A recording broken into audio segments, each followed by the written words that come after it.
See if everybody's in. Rocking the KC again. Let's get logged in here.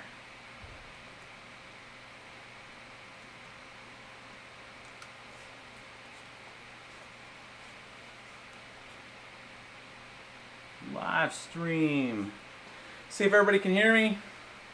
I am wearing the KC thing again. There's a little hope. Probably not much hope, but I got a new thing coming in for the BBT pullover, and then I can replace my KC one. Let's make sure everybody can hear and see me. Kind of go through where we're at. Got my Domino's piece and just waiting. All right, guys. Hey, welcome back. Hopefully you guys can hear me. We're going to try to make a quick one. I've been so busy the last few days, you know, with Thanksgiving and just family and everything else. You know, you got to take that time. And exciting times in the crypto world right now. We're all just blasting through all-time highs across everything right now. So anybody that's been doing any kind of mining or, you know, any kind of hedging on purchasing some coins, and that is all been doing pretty well. We try to make this a little earlier. Normally we do 9 o'clock shows, but we're doing 7:30 right now. Got a lot to do right now, a lot to build. I'm going to try to bring you guys through kind of where we're at with the mining database piece here. A lot of folks have tried to contribute, you know, just thoughts and code and suggestions, and we're eating that up right now. We're trying to get all that formed. I actually registered another domain that it's going to sit under. We're trying to make sure that we're going to put it under the main bitsbetrippin.com. We're going to change some of the menu items at the top there. But right now, the database piece is, we're using I think it's a WordPress wiki style knowledge base versus trying to write all that code. It just makes sense to just take what is existing and working and then get it to where you guys can start to submit some stuff too. So we were looking at different options on that, and us writing something custom versus looking at something that's already out there and just spending the money. I call it kind of the pay to win type of thing. I could go and pay somebody to try to write something, or we'll just leverage something that's out there, because what's the intention? The intention is to try to get the information out to you guys. So under bbtsupport.com, right now it's like a template that's been deployed out there, but we're going to be launching some content out there a little bit tonight and on through the next week. We'll be uploading the content. We have the basic menu items up there which match the Scrum meeting that we did before, and we're putting the content up underneath those particular areas. So we got to change some of the basic themes that are under each of those areas to be the kind of wiki style, but that template is in place. It's deployed. The website's registered. It all hits. And that's going to bounce. We're going to include that as a subdomain under bitsbetrippin.com. Just right now it's under bbtsupport.com. And all that, again, the target on that is free. That is just a content that we're going to start to provide for everybody as we get, I mean, we're at the pace of right now around anywhere from 200 to 230 emails a day in our email box right now, just people asking about rig support and, hey, I did this and I followed your video and we had a problem here. And what we're going to try to do is take the Pareto of those. Essentially the 80% of those are almost all the same stuff. So we're taking those, putting those on the site under the appropriate pieces there. You'll see the hardware, the software, the tools, the configuration. That content is going to list underneath that. We have a lot of that content ready to throw up there. It was more of just getting the site set up. So the site's set up, it's out there, BBT support. Again, it's just a template right now, but that's going to get updated with that content. So see that you guys are jumping in there.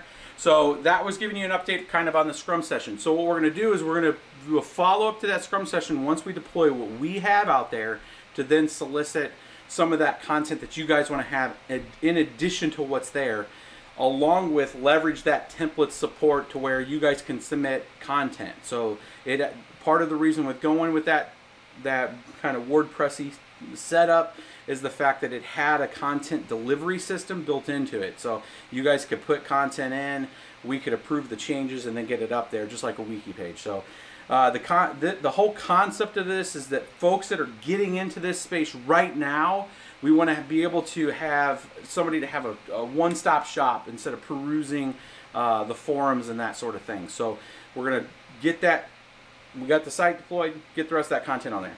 So another few things. This is we just had Black Friday. We got Cyber Monday coming up. So most of this particular episode, I wanted to kind of go through what we were going to put together here. We're going to have a live stream tomorrow with hopefully one or two of these built, and then walk people through. So 2 parts in the live stream that I want to do. Obviously, you guys like seeing new hardware, new equipment, and I'm going to go through that here in a minute.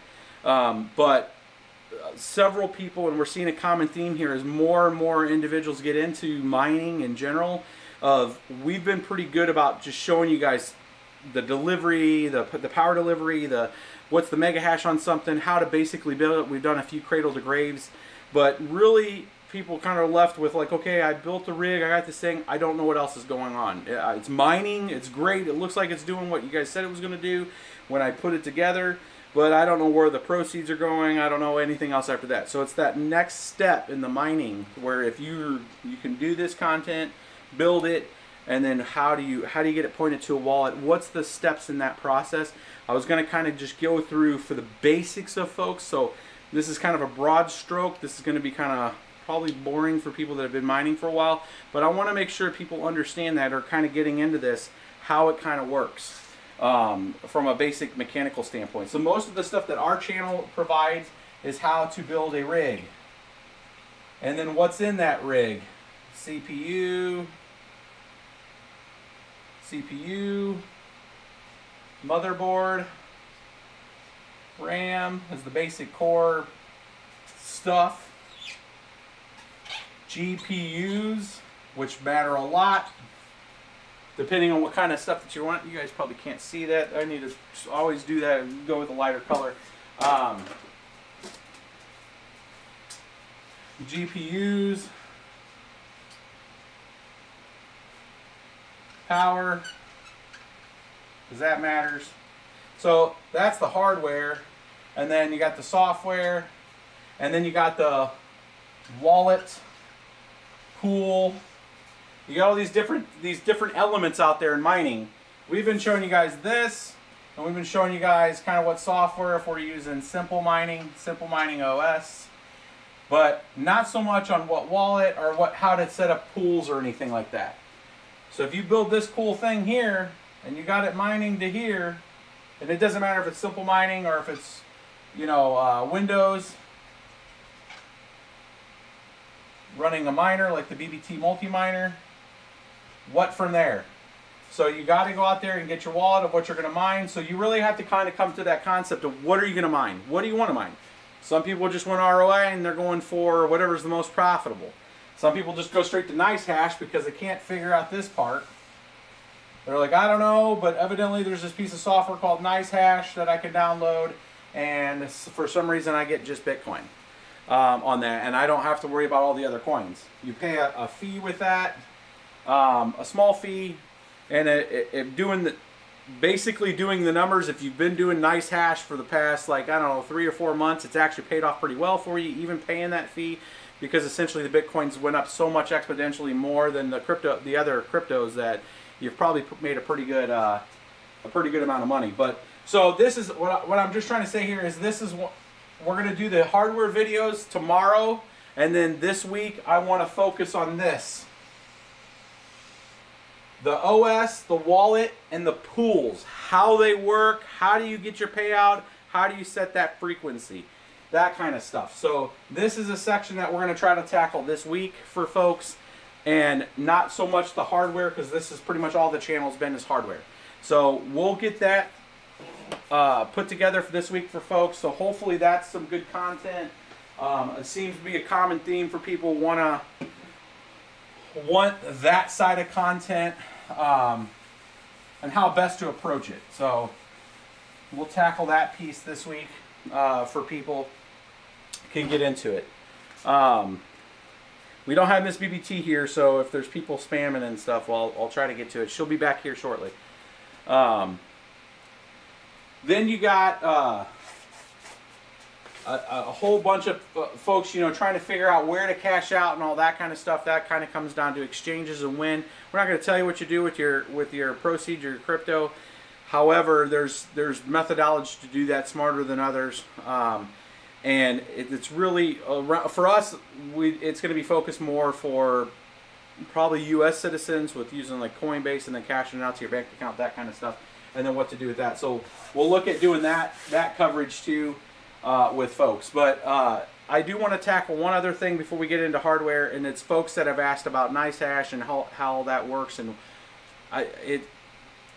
they have a pretty good explanation on their site, but I just want to explain to the folks, the new folks that are trying to figure out, like, you know, I just want to mine Bitcoin, but I'm being told I can't mine Bitcoin, and we don't really promote like nicehash or anything like that too often on the channel, but I'm going to give people mechanically a basic understanding of what's going on and how that works. So if you build a mining rig, I swear I go through enough of these things. At least I got a big box up in here. So if you build a mining rig, orange is probably not going to be good. My kids use this. When I'm not doing this, my kids are going crazy on this board. So when you build a mining rig and you point it to nicehash, it asks you for a BTC address. So you go get a Bitcoin wallet. You can download Jax. You could download Exodus on your computer. I usually don't do that just because if your computer, it's all about the risk profile and your OPSEC. Most folks' OPSEC is kind of less than ideal, which just means that your operational security, if somebody can get into your laptop, find compromise your laptop, then run a keylogger on you, not so good. So you just need to get a Bitcoin address, you know, get a Jax wallet on your phone, get that address, give it to nicehash when you're doing here. That's how they're going to pay you. Now, the way it functionally works, there's people out here, you don't know who they are, you don't care who they are, to be honest with you, that want hash power, for whatever reason. Maybe they know something that we don't know, that some new coin's going to come out, and they want to take that available hash power that you have, and they want to put it on whatever they want, right? They may have a pool that they want to point stuff to. So when you assign your rig to nicehash, they have to pay for that service in BTC, which then in turn pays you for your rig hash power. Nicehash redirects your hash power to whatever pool they want, right? So it's just a broker. That's all it is. There's a maker and a taker. You're making the hash power, they're receiving the hash power for exchange for BTC. Now, functionally, if everybody's pushing a nicehash, and then it's a whole bid-ask type of setup of what you're going to get for your power, nicehash also has the ability to take all that excess and then mine what's the most profitable.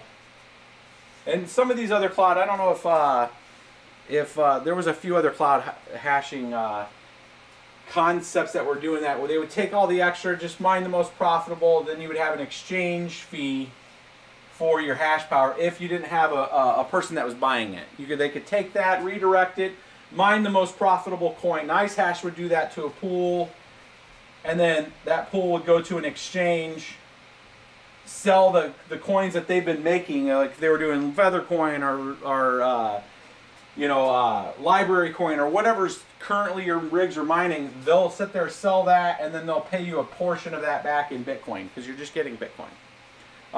That's functionally how that works if you're using nicehash. So yes, technically you can absolutely take your GPU mining rig and mine for Bitcoin. Not that you're mining Bitcoin, you're mining for Bitcoin. So it's already an established person that has Bitcoin and giving it to you. So I just wanted to clear that up because some people are like, oh, you can't mine for Bitcoin. Yeah, you can mine for Bitcoin. However, you're just selling it, and there's a premium cost to that. And I don't know the problem with doing live streams and this study on the internet is that price changes. So I think right now maybe it's 9%. And that's kind of baked in fees and just the way it is. So you're going to get a relative output. Like on a pretty decent rig, you may get $16 a day equivalent. right now. Well, in reality, that rig is probably putting out $22 to $26 equivalent a day in actual output potential. However, you're getting the 16. Nicehash gets a midpoint from as the broker. They get paid their piece, and they're providing a service. I'm not digging Nicehash or anybody that's part of Nicehash or any of that. They're providing a service that simplifies the process. They have hardware that they're running. They have software that they're developing that goes on your computer. Good for them. They found a niche that's pretty hot right now, and that's the way that works. So yes, you can take your mining rig and use Nicehash and make Bitcoin. And right now, anybody that's been doing that has been getting incremental pieces of Bitcoin for a while. There's some people that send me emails and they're like, hey man, you need to talk about Nicehash because I know it kind of sucks with the fees, but that's all they've been doing. And why it was showing that I was making $8 a day in late June, July, that $8 with a Bitcoin was at $2,000 Bitcoin prices. So that was equivalent to them making 12, 15, 30, up to $30 depending on what kind of hash power they had, in relative increase in price. So there's that advantage of maybe going straight to Bitcoin, or you mining whatever coin you're doing and then converting it over to Bitcoin to catch that lift. But it's all about units in this game. So the more units you have of something, as that starts to go up, right? So if you're mining Feathercoin, you're mining all this other stuff, and then Feathercoin takes a 10x, increase. It goes from wherever it's at right now, I think it's at 20 cents or something, and it goes to $2. That's a 10 times increase. That's a pretty decent, increase. Is Bitcoin going to bump up 10K or 10 times and go from 8,900 to 89,000? I mean, absolutely could. I think in the long run, it's going to be a lot more than that, just because of the limited supply concept of it. And enough people and enough critical mass behind it. It's going to be well over that, right? It's just that, I always call it, it's just a math problem. But it is where you're putting it in. I've always told people, if you're mining, also buy a little and hedge some there, and then split your strategy across multiple coins, because any one of those could lift, and you're diversifying your risk. So a lot of messages held for review. I hear you guys. I missed you guys, man. It's been like a week. I've been so busy. Thanksgiving is one of those times that's just like, you got to spend time with family. You got to pay the attention to folks, and and obviously anybody that's been in crypto, and I don't know, I'll look at some of your guys' comments. If you guys have had the same experience that I had this last week of just meeting with people and family members and folks that just want to know about the space and trying to do that.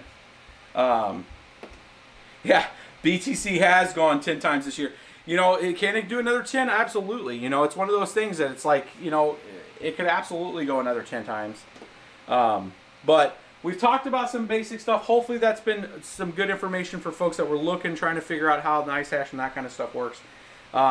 We'll get into more detailed as I build these. My concept of these 3 different builds wasn't just not to show you guys some cool hardware and some newer functional stuff that's more recent versus our stuff that we've had since May and June, is walk you guys also through that what goes on after a mining rig build.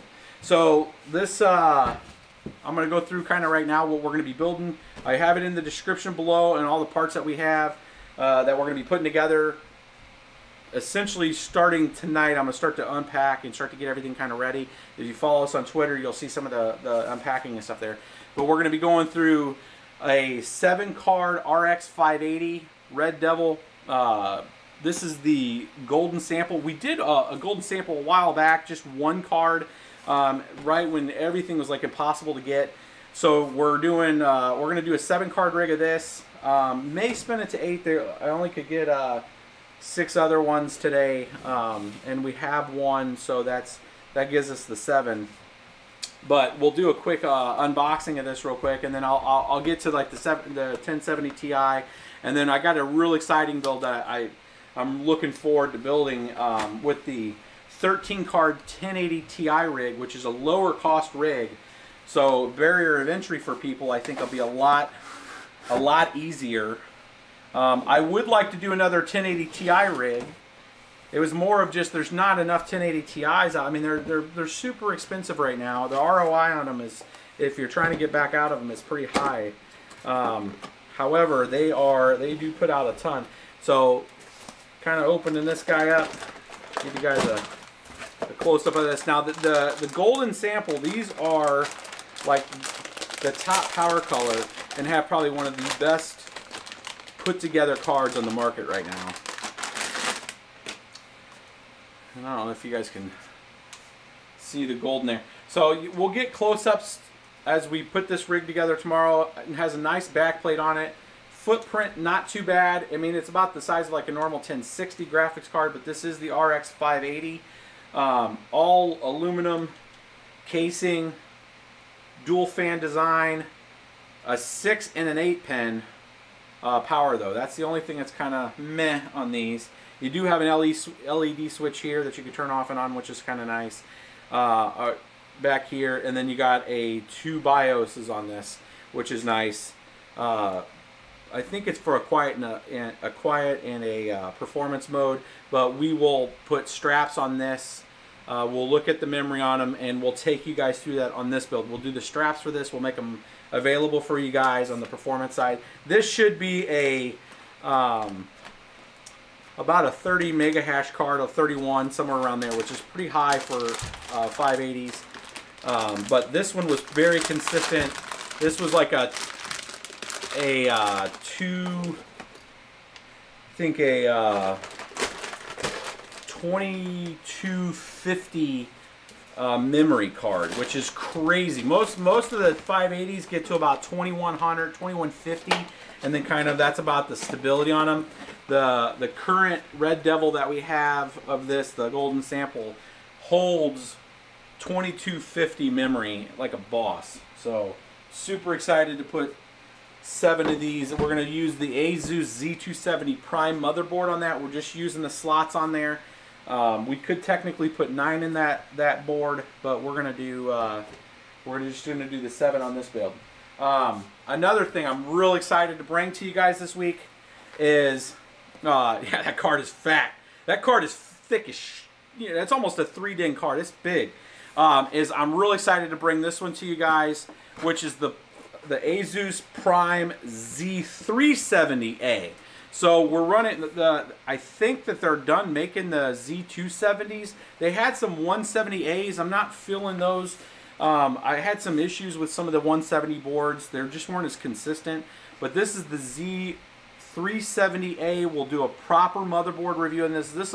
We'll do the live stream with it, but we'll do an episode style video that gives you the breakdown on this board and the setup. If this becomes one of the new kind of go-to standards, it does have, we'll open this up. This is again the Z370, so it's the newer chipset board.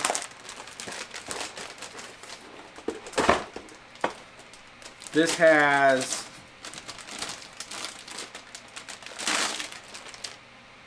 much bigger plate there. This thing actually smells interesting. It's like they put some kind of whoever was packing this had some perfume on. That's pretty funny. So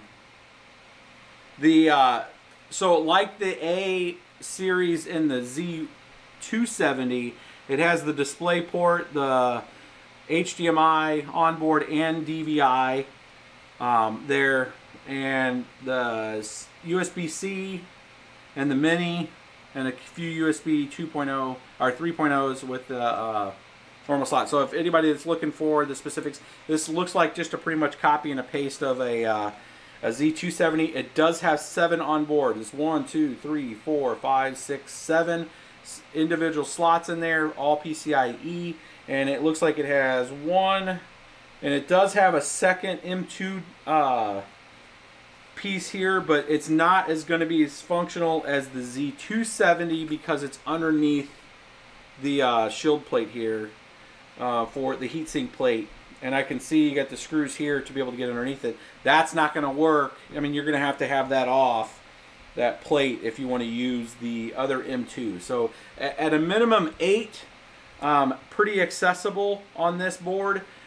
Again, pretty excited about it because it is, people are looking out there. They don't have all those options for the Z270 anymore.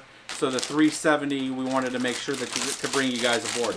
Now, the unfortunate thing about this, the 370, is they didn't have a lot of the processors available, and it was really just because when we went to pick this up at Micro Center, it was right after was it Black Friday, and we had, like, they had an entire run on that store. I mean, they did some crazy business, and they did not have any processors, so I had to go with a higher end processor that normally I wouldn't recommend. Let me find it here. It's somewhere around here. Where did that processor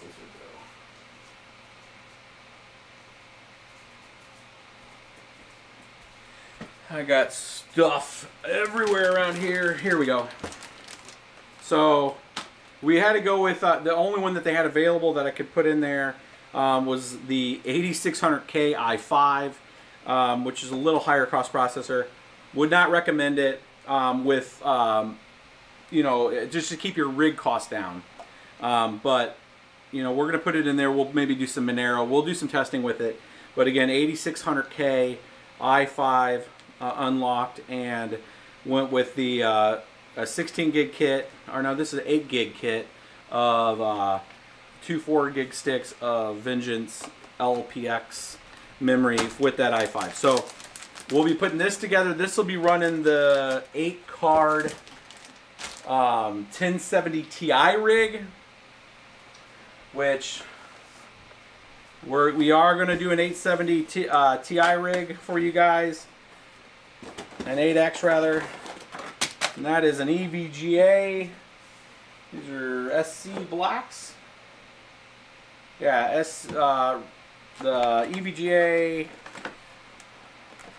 We got the link down there, and these are the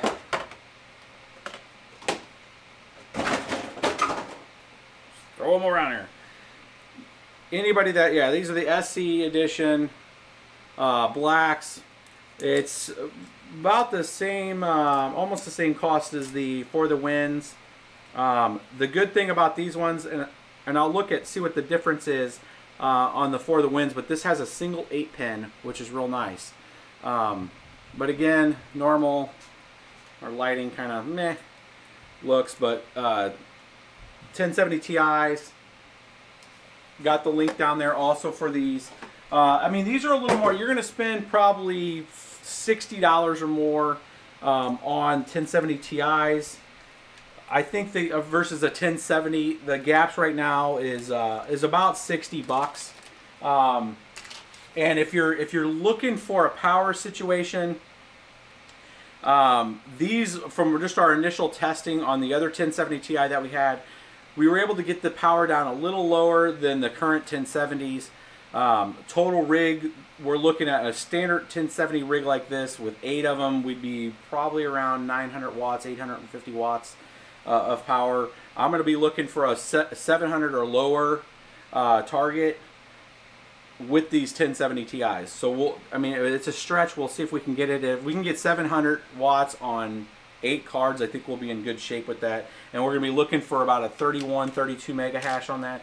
If you juice them up a little, you give them like a 70 power limit versus a 60, you'll be able to bring them up to where you're probably going to be more around 1,000 with 8 of them, maybe 950, but you'll be getting about 33 mega hash out of them. So on Ethereum. And we'll take you, after I wrap this up here, I'm going to show you guys a few other pieces of thing that we're bringing to you guys. I'll give you kind of a last-minute Cyber Monday punch list based on what you're looking for target-wise, and hopefully that gets you guys a basic understanding of if you're looking for a rig or looking to build a rig off of Cyber Monday purchases. We'll give you guys kind of a quick punch list of what there is to look for and what your output is going to be looking for. So your kind of best case scenario for power to price to. So use this to open this. Is there a Miss BBT's back, by the way. Oh, so. yeah, they know. Okay. Is there a reason why you don't ever look at or talk about MSI armor cards? They came out with a 1070 Ti. Is that they're from Europe, so that's what they have there? Is that not? Armors are fine, and armors we're able to get them. So the difference on the armors, Armor is usually the lower cost card. And what I mean by that is usually they don't have like this. Well, actually, this one doesn't even have a back plate. Usually these have back plates. The armors don't have back plates on them out of default, so they usually run a little hotter. But they're fine. I mean, we've ran MSI armor 570s. I got a rig that has the 570, and they run fine. I mean, even with those are 570 non EVGA. They're AMD cards, but I mean, yeah, the armors are fine, and it's the same thing with like the turbos. People ask us about the turbo Azuses, which are the lower cost, Azus line. They just, bottom line, they run a little hotter. The different chipsets, you're gonna get essentially the same or really close same performance on them. If you pick a 1070, every 1070 is gonna do close to 30 megahash. Every one of them, no matter what they are. To get them to 33 and 34 megahash on any 1070, that's where your delta is going to be at on the stability of holding like 33.5 megahash on a 1070. You're probably going to have to either give it a little more juice, or you're going to have to find a card that can actually handle that and not go haywire on you. I think every 1070 we use, even the cheapest, like Founders Editions usually have pretty nice bin chips, but the turbos, which are the Asus turbos, which have the single fan in them and all that, I mean, all of them are 30 megahash. And that's the same way pretty much across all different cards. A 1060, I would, from NVIDIA, I would give it a risk factor of pretty high if you're a 3 gig card, because you may get Hynix memory, and that memory has been seen with its base level is about 16 megahash and gets to about 19 megahash, 19.5. You may be able to punch 20 with it. Where all the other 1060s that have Micron or Samsung memory go up to 24, close to 24, 23 to 24 megahash. So you're missing about 4 megahash per card, and it's purely predicated on memory. But short of that GTX 1060 potential dilemma with the memory, the rest of the cards are all going to perform pretty close to the same. Now, if you go into AMD, you're going to have a whole different story when it comes to base cards. On all of them are going to probably do out of the box anywhere from 21 to 24 megahash. On the 570s, the 580s, the 470s, the 480s. However, you can make some adjustments on timings, and that's when it gets kind of like I don't want to call it a silicone lottery, but you're looking up against the 4 memory types, and you're looking at the timings that would be stable. And that's not even modifying the overclocking it or changing the memory speed, right? Just timings in general will give you about a 15 to 20% bump right out of the gate, just changing timings on a card. That's the BIOS update that everybody hears about. So it's about finding what kind of memory do you have on the memory timings, and then you can get a bump on that. So it'll take a base card that's doing 24, move it to 27, 27 and a half. You add in a memory overclock to that and drop the core clock if you're doing Ethereum, and you can move that card anywhere, any of the AMD cards, anywhere from 28 and a half to close to 31 megahash. So that's the big delta. I mean, your base is 21 and you can get it to 31. You can get a 10 megahash swap on an AMD card. There's a lot more headroom on that. And the cards are usually cheaper, but you also deal with the headaches of trying to do BIOS and all that kind of stuff. So, the AMD's 470s, 580, or 470, 480, 570, 580 are all the same kind of chipset, with the 580s or the 5 series having a little more beefier power delivery and a little more stability when you start upping the voltages, being that big difference. Now the last card, and I'll answer more questions if you guys keep them coming. Now the last card, so we have 3 different builds that we're going to be working tonight and through tomorrow. In preparation for the live stream. That 1070 Ti card build with the 8 cards, so that's going to be an 8 card build. I think that's going to be sick, and I can't wait for you guys to see that. And then we're going to be doing a 13 card build with these little Zotac minis. So this is the Zotac 1050 Ti, and this is the single fan. They make 2 versions of this card. And the 1050 Ti standpoint, they have a dual fan setup, and then they have a single fan setup. Now this does not have even a 6-pin on it. This is purely powered off the riser. So we're looking at a TDP no more than 50 watts on this, if not trying to get it down to about 30 watts per card. 13 cards. You're talking 300 to 360 watts from 13 cards, maybe closer to 400, but 400 watts for a 13 card rig, right? That's going to be our target. We're going to see what we can do. If you've taken the chip, the CPU, and just motherboard and all that, might be another 25-30 watts. If we can get under 450 for a 13 card rig, that's our target. So I'm really excited to try to do that. It's a very low cost. These things are about 150 bucks. I think we paid 150 for them. You can, Amazon had them. They sold out immediately. I think they had them down to 123, but they're hard to find at 123. This is about 150. Actually, I think I paid more than that. I think I paid 159. That was a lot. I mean, it should have been $10 cheaper. But if you can get them for about 150, that's about base price. We're looking for a max of about 14 mega hash on that card. If we can get 14 and a half, that's great. That's where the 1050 Ti is really set. If we end up with like 13.8, 13.3, I mean, that's what it is. But, I mean, it'll be about 150 to 160 mega hash rig for 13 cards. And you're looking at around a $2,200 after you have power supply and all that stuff. Maybe a little less than that. Maybe if we can get it to be like less than a $2,000 setup, that's amazing for a 13 card rig. But this build is another one that we're excited for because the power on it. So if we're looking at a 450, power rig at 450 watts of power on a $2,000 rig that puts out 150 to 160 mega hash, that's a pretty good setup. It's just a lot of cards, right? So that's what our kind of target is on that. And we'll see what we can do on that one. So that we got a lot of rigs to build. I tweeted out some pictures of the hardware that we're going to be doing to put those together. It's pretty much going to be a 2 and 3 tier type of design on both of the 8 card and the 13 card. We're going to go 2 tiers with the 13 card, a 7 and a 6 kind of build, and then we're going to do a 4 and a 4, which makes it a little squattier. All of them are going to be painted, so I'm really excited to bring that to you guys tomorrow on how those rig at least cases. I mean, it's a lot to take on. We're going to see if we can get them all done in a day.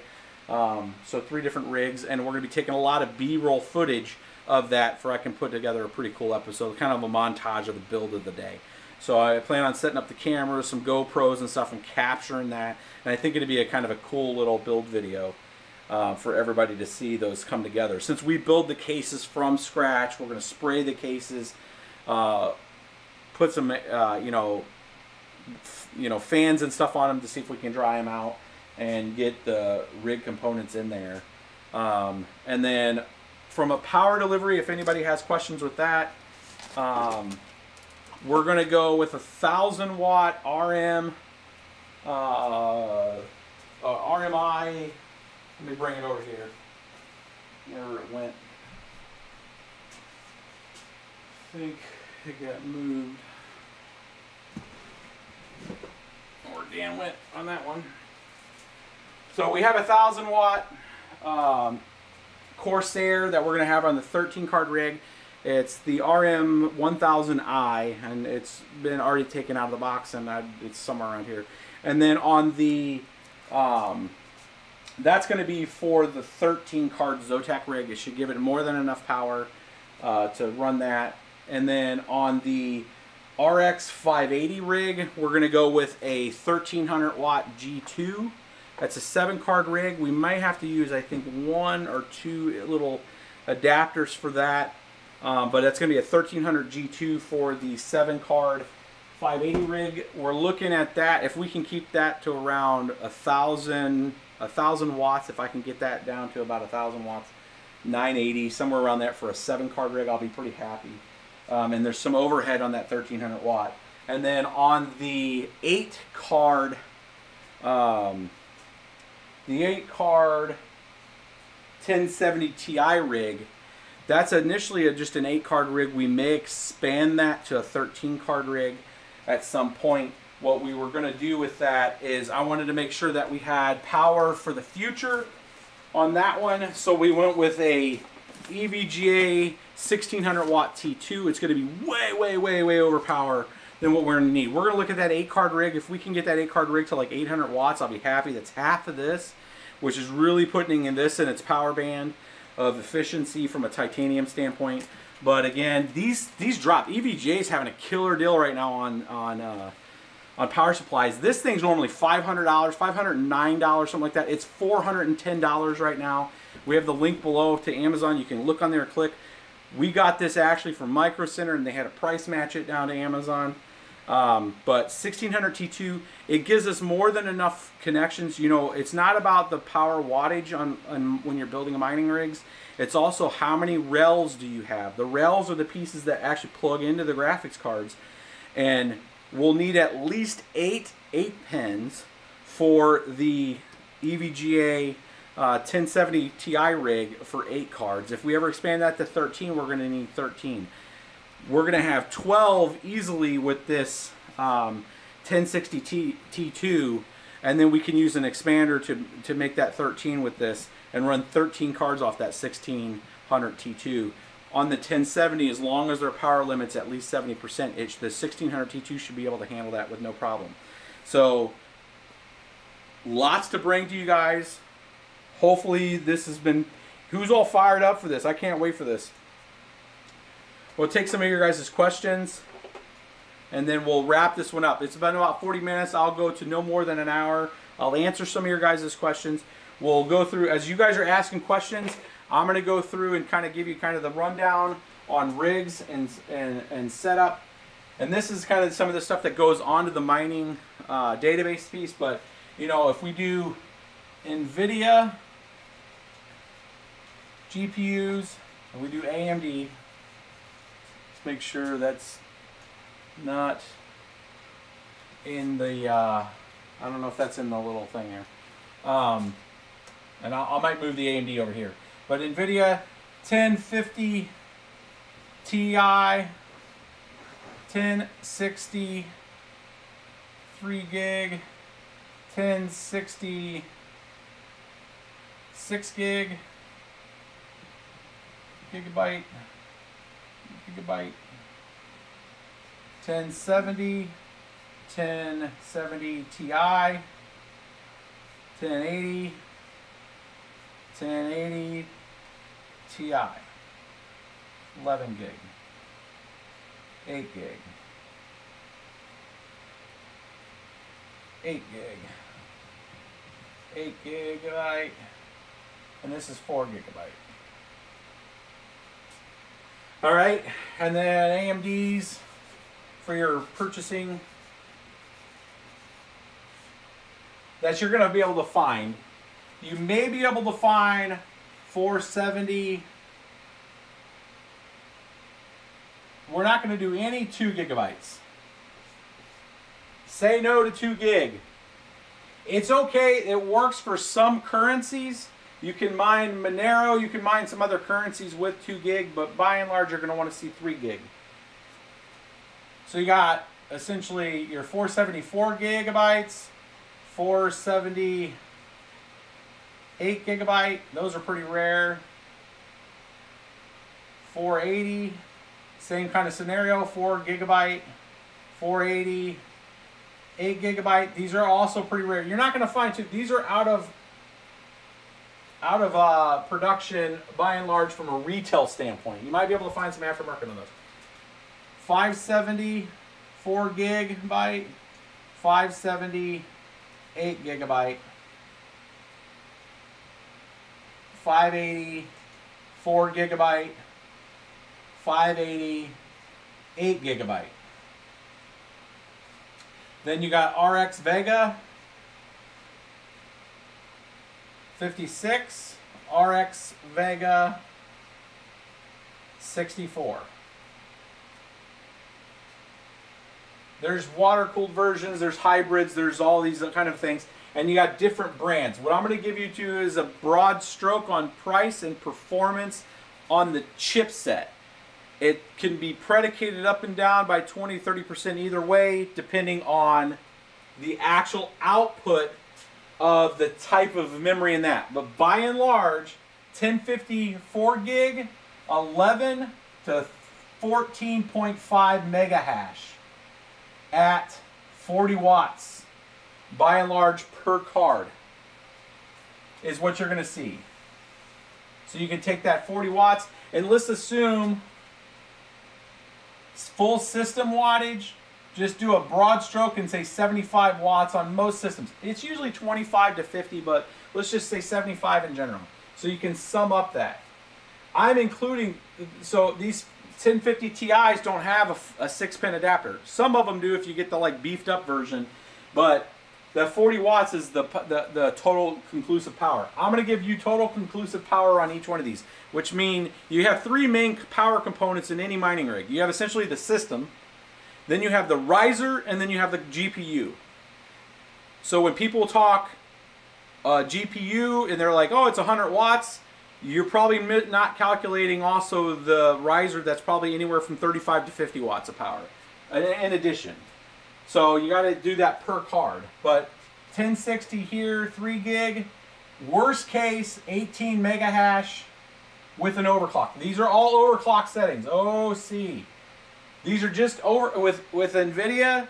You only do the power limit and you do overclocks only. No BIOS changes on NVIDIA. So 18 mega hash to 24.5 on the real stretchers. I've seen pictures, we haven't done it, I've seen pictures of 25 on a 1060. I don't think that was long-term stable though. I think somebody was juicing the hell out of it, gave it a high power limit, and just sent the beans to it on 1,000 megahertz overclock, and you had kind of probably what I'd call a unicorn type of card, and you were able to get 25 mega hash out of it. Most I've seen is 24.58-ish, you know, almost 25 or 24.6. So mega hash there, and you're looking at, you know, a max of probably 70 watts there, and that's including the riser on this setup here. 80. I mean, that's really juicing it up. I've seen those lower. I've seen those down to 60. I've seen them down to 50 watts if you really bring the power limit down per card. But by and large, I'm trying to give you a broad stroke. Same thing here. These are the same thing. 18 mega hash to 24.5. Roughly same thing. Let's just say 72 watts. What I'm you're making a change here is that the 6 gigs by and large, you can find some that for some reason some company puts Hynix memory in there, but your 3 gigs are your biggest risk. These are cheap. If I do prices here, you're looking at 123, and I'm going to put AMD stuff on this side. 123 to 155 price-wise USD pricing for the 1050 Ti. This you're looking at, I've seen them as low as 189 to 209 for these 1060s. That's a kind of acceptable price ranges, right? If you're paying more than 209 to 220, 230 on a 3 gig, you're paying some elevated pricing on it. These can get all the way down to 189. They're rare to find 189, but you can get them down there. This one you're going to spend a little more, 219 to 259. I've seen some at Micro Center at 329. They're crazy. Don't buy that. That's crazy. That price should be 259 for a 1060 6 gig. You're gonna have the higher end ones with like the three fan Asus Strix. You're gonna see those prices probably a little higher. They're more around 300 because they got triple fans. They light up RGB. They look cool. And a 1060 6 gig is a great gaming card. Like, by and large, if you're doing 1080p gaming, that's a great card. You're going to get performance on pretty much every title and be able to almost max all the settings out on 1080p. So that's like the sweet spot, and that's the price point that gamers and people are going to want to pay. And I hate the fact that we don't have a range of other mining-related only cards that are retail purchasable that are in those price points, because I think we wouldn't buy those up. We'd be buying the mining cards, because the mining edition GPUs, without the I/O and all that stuff, every one that we've tested so far is less power and less heat. So unfortunately, that's just the way it is, and you're probably going to pay a premium on 1060s. 1070s, I've seen these now as low as 389 to 429. If you're paying more than 429 for a 1070, you're doing it wrong. You're in 1070 Ti territory.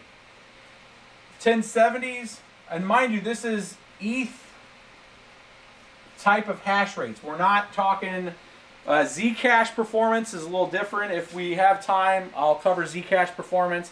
You get a super chat? I missed that. Yeah, I was waiting for you to finish your thought, but you got way into it. Oh, Ron like a boss. I told him we'll get back to him. We'll get back to Ron, boss with a $100 Honda spot. You get on a 1070, you'll get a base rate is going to be 26 to 28 mega hash. Light overclocks to get you to 31. Your peak is 33 at 85-ish watts, maybe a little less. You can get them down. You can get them down to about 85 pretty consistently, 80 mega hash, with a power limit of 60, 65. Sol performance we'll do separately, which is Zcash performance on these, but 1070 Ti, the cheapest I've seen, and I think it was on Black Friday, was $429. Those went out quicker than you can believe. Most of the prices are $469 to $470. I think we paid like $479 for the cards that we have. And those, you're going to get out of the box again around 28.5 to 33 pretty easily on that card. And I've seen as high as 34.5 so far on our Zotac. We were almost 35 mega hash on the Zotac. We were 34.5 on our last video. And we're looking at about 80 watts, 80 to 77 watts, somewhere around there is, I think, is a sweet target for that card, power-wise. Now, you're going to be total system, you're going to be at like you're going to have a plus 35 to 40 watts with the riser. So you're going to be at like 109, 110 on that card. So 80s base wattage, you're going to be closer probably, let's change this a little. I want to give you misinformation. So you're going to be at 100 watt to 90 on ETH.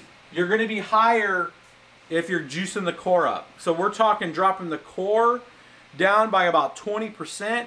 We're talking dropping the power limit to about 62. You do that, that's that's an 85 watt card.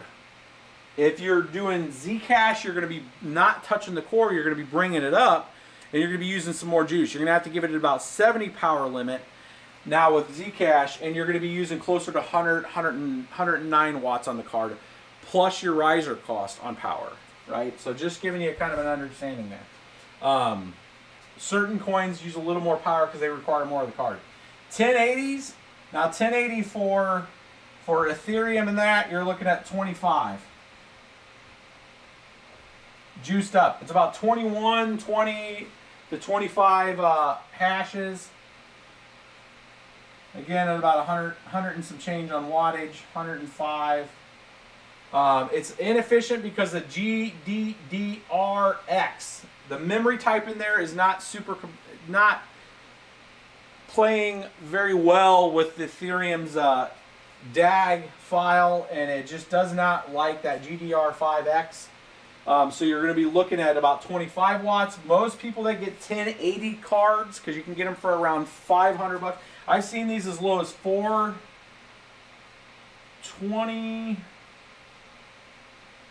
to 500. I've seen them discounted down to 420. You don't see, and that's kind of aftermarket. Let's be a little more what you guys are going to be finding them for. You're going to find them at a lowest of probably 480 to 510. That's probably really the reality. You can find them a little lower in some places, but 480 to 510 is what you're going to be looking at price-wise on a 1080. And you're going to be more than likely using this for Zcash. Your Zcash performance is a little over 500 to 525. You can juice them up a little faster than that. I've seen them as high as 540, 550 on your Zcash performance. I'm just giving Zcash on that one just because that's really the mainstay of the 1080. And then you got a 1080 Ti. You're looking at 769 to 800. I mean, it's a pretty high range. It's super predicated on the type of 1080 Ti that you get. The good thing is no matter what 1080 Ti that you get, your performance is going to be pretty damn close to the same across the whole board. With your base being about 30 in the worst case and a juiced up to about 37.5 with a soul performance of 700 souls to, well, let's just say 680 because I've seen some slower ones. 680 to about 770 souls a second on Zcash on that card. And you can even get higher. I think our Zotac 1080 Ti juiced all the way up to 1,000. Core juiced up to about 225. It's not super stable for a long time. We have to run the power limit at least at 90 on that. I think we broke a little over 800 souls on that card. So, but it's using a crap ton of power. Power usage on this is kind of way higher, 155 to close to 200 watts if you're on doing Zcash, because you're juicing up everything up there. A lot higher wattage there on those cards. On the AMD side of the house, pretty much all of these are almost the same. All of the RX 470s, 570s, 480s, 580s, both 4 and 8 gig with timings adjusted, will give you 26.5 to 28.8 consistently. Your worst card being 26.5 with a timing BIOS adjustment. Your better cards around 28.8 pretty consistently. If you juice up memory speed on all of them, you'll see about a 27.5 to 31. About 31.8 would be really around the max. I mean, I've seen it. Our MSI Twin Frozer 580 8 gig Samsung cards hold 32.2 all day long, every day. No problem on ETH. They're bosses. It's one of the best cards you can buy is the MSI Twin Frozer 8 gig Samsung card. Love it to death. It's amazing. And this power color, I have a good feeling, is going to take the crown on that. The power color, I think, actually has the most, which is 32.6 with the right timing and straps. So this should be the king of the hill when it comes to the RX series. Most of all of these cards, power's a lot different. Your lower end 474 gig with the right timings and the right power levels, you'll pop out about 80 watts a card, maybe even a little less. The ones that we have are about 80 per card. So it's a lot less and about 27.5 megahash. Not bad. Price-wise on this guy, you're looking at a 209 to 250 max. Price gig on on roughly both of them. This range, the 209 to 250, is essentially the differences between the 4 and 8 gig. 8 gig 470s are going to be nearly impossible to find though. 480s, same kind of thing. They're going to be anywhere from 250 to 320 price-wise. Again, same kind of thing here. They're going to be a little more power. They're going to be up to 100 watts to 125 watts of power usage if you're juicing them up quite a bit. The advantage on AMD, you're going to be able to dual mine more consistently with the Cred, Litecoin, and Pascal. Library seems to do pretty well on NVIDIA cards if you're doing library coin dual mining, library credits. So you could be able to dual mine. Now you're going to juice this up to about 150 watts when you're dual mining though. You're going to add about 25 at a minimum set to each graphics card if you're dual mining.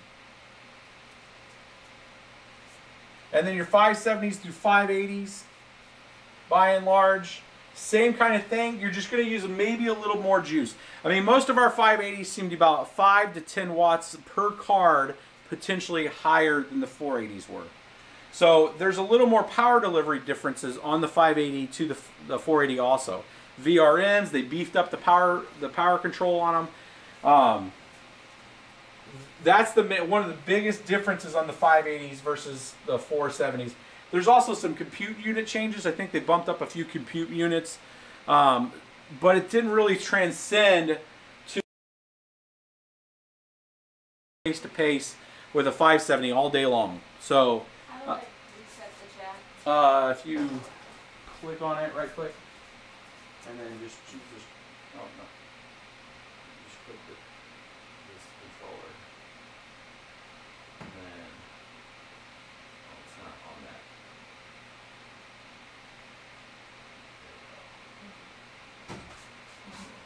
Jesus. Yeah, I didn't know where to do it. Yep. There you go. Did I cut off some of that? Okay, I didn't. Some of it I cut off. Well, your words, no. Okay. The W was right on the line. Oh, the W's right on the line. Great. This thing is just. You're a train wreck. Yeah. You got parts flying all over the place. Sorry about the chat, guys. It's just, you can thank XSplit on that, and if any XSplit people see this, then they can try to fix their stuff. Try hard and do better. So here, you're just looking at a little more power delivery. Cost-wise on these, again, 209 to 259 is the target on the 570s. We were at Micro Center today. They were all about 259, 260, I think, for the 570s. That's your real target price that you're going to be wanting to look at for the 570s. The 578 gigs, you're going to spend a little more money, probably around 289-ish. The 580s were pretty close to the same price, though. They literally had the 570s and the 580s within $10 of each other. So if you're a gamer, that's great because you're going to buy a 580. You're going to buy a 580, 8 gig, and spend, there's no reason to go with the 570 because they're within $10 of each other. So I'm assuming that you can thank the miners for that, for whatever reason, that they're not any cheaper. These should be 209, and there should be about a $50 difference spread between those. That was the normal retail pricing is what it should have been, about $50 spread, but there isn't. So they've lifted the 570s up to almost the 580 prices. 4 gig versus 8 gig. I always say go 8 gig if you can afford the 8 gig, just because for part of the reason for doing this kind of activity is you have that hedge, and that you have another market of buyers for the materials that you're using to mine with.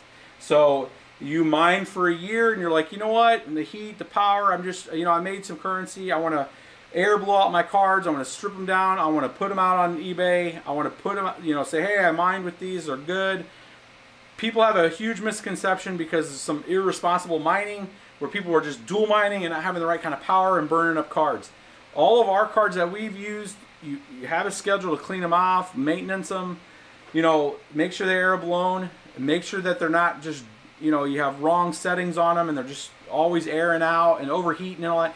Keep them at that 75 max Celsius, and those cards are just as good as anybody else's graphics card in there. It's a huge misconception that mining ends up killing that card, and the only way it kills the card is if people don't really maintain them very well, right? So it's the same thing if you have a crappy computer case that has no airflow and you put a card in there and it's baking at 90 Celsius. I'll bet my open air rig that has air going on top of it, and us monitoring it a lot more than a gaming computer that's stuck in somebody's computer and is just sitting there running at 90 Celsius because they don't pay attention to their stuff. So, and you put any of these graphics cards in a box and you play any of the top title games, and they're going to cycle up. They're going to max out their CPU and their memory speeds just as if they're mining, right? So, they're actually doing as much, if not more. We have a real good video on that from about a year ago on the Fuji X-T, which was the older AMD smaller cards, the Fuji series graphics cards, which were like the Fury and the Fury X, where I actually tested in gaming and doing mining, and the gaming was a lot harder on the card. It really peaked out all the actual performance requirements of the card, which makes sense. I mean, it's a graphics card, it's supposed to do that, right? People that write software are supposed to leverage that hardware in that fashion, but if you do a lot of gaming on it, you're putting a lot of stress on the card. Now, it isn't 24/7, so there is that. But as long as you're keeping them cool and you're keeping it maintained, so you're in pretty good shape. So reselling that equipment, going with the 8 gig, is you get a better a resale value. People are going to want the 8 gig. If there's a 4 and an 8, they're going to step up to the 4. It's the same thing when some people go out and buy cars and they have a 6-cylinder or they go for that V8. They're like, you know, that V8, you know, there's that. Go with the 8 gigs if you can. Otherwise, if you're looking for the most cost efficient, go with the go with the 3 or go with the 4 gig or the 4 gigs here and save yourself some money, because the mega hash is about the same. So that's by and large the 580s. You're looking again at 26 to 28 mega hash. You have to do timings. If you don't do timings, you take this card out of the box, you plug it in and feed it power, it's going to be at a max of 20 to 24 mega hash. That's all you're going to get out of AMD cards. That's the 470s, 480s, and 570s and 580s, be it 4 gig or 8 gig. All of them are going to be 20 to 24 max out of the box. That's just the way they work. You have to change some timings on it. It is super predicated on memory. There's 4 types of memory. There's Micron. There is Samsung. There's Hynix. And Alpida. So when you're looking at any of these types of memory, you got to look at what card did you get, what brand. If that's MSI, what type of brand was that? Meaning if it was an Armor, which memory type was it? 4 gig, and then what memory type was it from there? So you have the type of card, you have brand, type, memory, size, and memory type. Those are your 4 main components.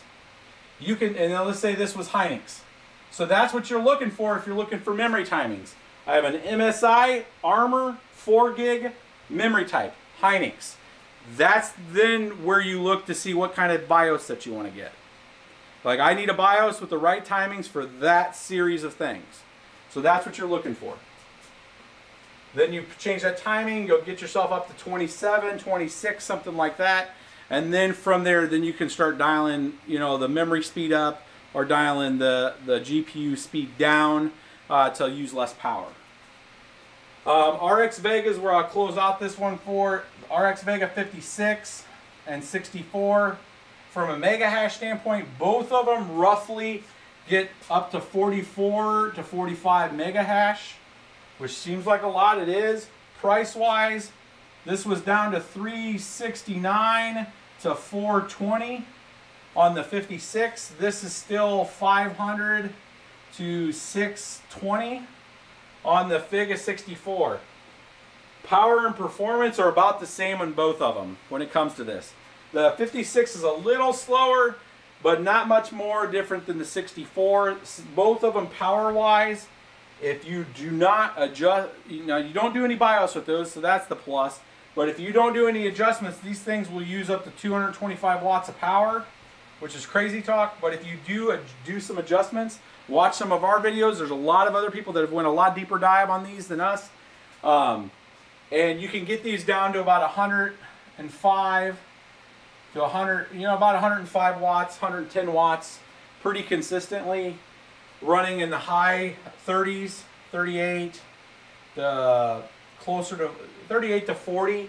You can actually bring it down to about 36, where it's almost the same output as a 1080 Ti, and bring that wattage even lower. But most people that are doing the Vega 56s or the 64s are more than likely going to be mining Monero, because that's your more profitable solution to using these things. Monero performance on these right here are about 2,000 hashes per card, give or take 100 on the type of card that you have, and its ability to do some clocking with pretty decent power requirements. 125 watts total card usage at that much mega hash. So we do want, if there was Vega 56s there today, I was going to go for 6, 7 of them, and we would have done a Vega 56 build. I want to do a Vega 56 build for you guys and see if we can get that done. Why is he shouting? Does this sound like I'm shouting? You're using your outside voice. I'm making sure you guys can hear me. All right, you ready for the super chat? What the heck? Yeah. So his big question was, what's your thoughts on PIRL? Pearl? I mean, we added it to the multi-miner. So I haven't done a lot of research on it. We did add it to the multi-miner. I think they had some interesting developer funding situation with the developers getting a portion of it. I think there's ways to do that. I think kind of taking off the stream is probably not the best way to approach it. But I mean, from a normal altcoin, I think it's just as good as a normal altcoin if you're going to do that isn't have a lot of development from a development standpoint. I think they just have a coin out there. I don't like anything that the developers take right out of the gate. I just prove yourself. And that's if there's a lot of value that flows into that coin, and you're talking 20%, or if it's at 10%, I don't know what they adjusted it to. That's a lot of cheddar. For what? I mean, none of these currencies, we want to see some big innovation. We want to see a platform being used. And if you're going to speculate on your currency and then you're going to take 20% guaranteed, I just say be careful with what you do. A lot of it too. And we'll try to get more informed with it. I like it. Keep up the volume. It's keeping me awake. It's 3:42 a.m.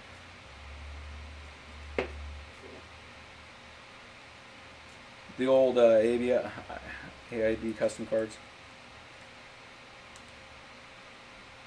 I do value. I mean that $100. We're putting that into the BBT miningDB fund, since we are going with a template-based system, and we're hosting and paying for all that. We take those contributions you guys have to feed it back into that to be able to get the tools required to bring that kind of information to you guys. Can you split a riser on 2 PSUs? Split riser. Yes, you can absolutely split risers on 2 PSUs. We've done that several times. If you look at any of our 21 card video on the B250, where we put 21 cards in there, we had 3 PSUs splitting those risers.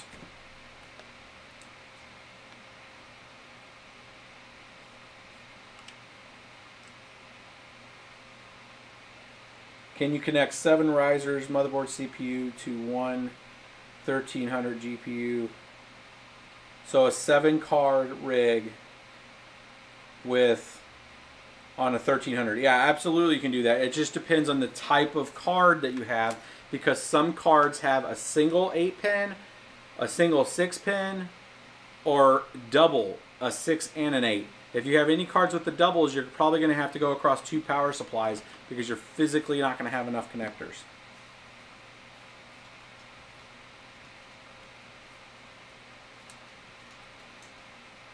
Yeah, I could have probably written it a little easier. I try to talk through it. This information is actually going to be on that miningDB. The reason why I was able to write this out just off of memory is because it's very fresh in my head, because we've been putting that together in a spreadsheet style setup that we're going to be putting out in the mining database. That's actually built, and it's just deploying it. You did say USD when you were talking prices.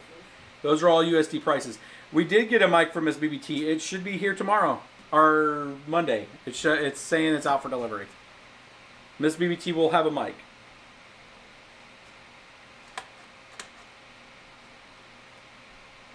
BBT hieroglyphs. Asus MSI or Gigabyte for 1060s. I've had a lot of good luck with Asus.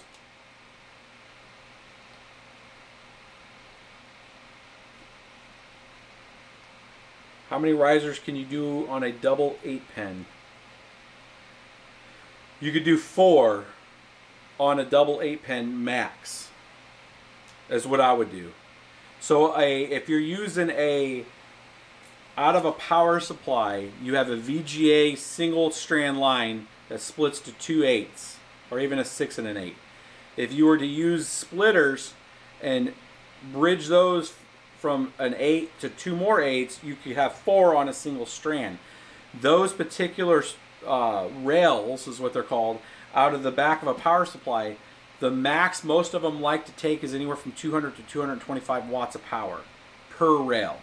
So if you look at the max potential out of a riser, you're looking at 50 watts per. That'd be 4 on one rail. That's 200 watts.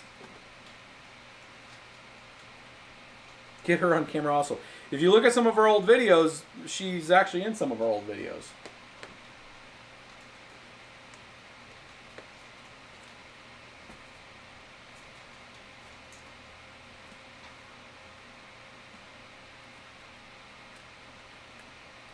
So we're about an hour 15. I wanted to try to keep this one quick. Hopefully that answered some questions. And, you know, we'll join our Discord. If you go to bitsbetrippin.com, on there's a link for Discord. If you go in there, it's a great community. A lot of these questions you guys are asking, people have not just give you an answer, they'll give you screenshots and stuff like that. Make sure that you're following us on Twitter. We post a lot of pictures, as I'm going to be doing this tomorrow. If any of the Twitter stuff that you guys will be watching from us, watch tomorrow's, because as we're building this stuff and filming, you know, in preparation for the live stream tomorrow, I'm going to be doing a lot of updates to Twitter. What is a rail? A rail is the actual line that comes out of a power supply in reference to like a graphics card connection line. That's a single rail. Do you think they'll raise the limit? They did. Catlin, they raised the limit on Windows 10. You can put, I've seen a maximum right now of 14 NVIDIA cards in Windows. What about AMDs? We did the AMDs. We had, we had 20, no, we had 8 cards minus 21, which is 13. We had 13 AMDs in Windows successfully. And that 21 card rig was in Windows.